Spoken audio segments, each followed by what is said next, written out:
many celebrating the holiday with parties, pre-planning, setting things up, intense in some cases. Family in Hollister, look at what a nice job they did last night. They were going to have a big Christmas party. It was very, very nice. Look at that. Till the wind hit. The ball.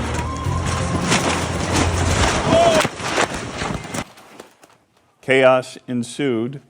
Wind ripped up the canopy, some of it came crashing down on top of guests. The host scrambling to get it all down. Had to bring out a circular saw to take it apart. They were worried the wind would send the whole thing into the neighbor's yard.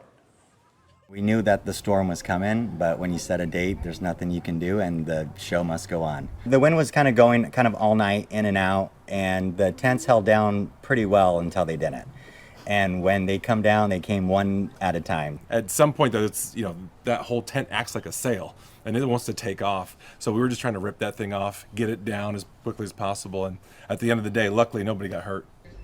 That's the good news. They got it down safely, and there it was today. So a lot of stuff scattered around by the wind. They say they learned a lesson.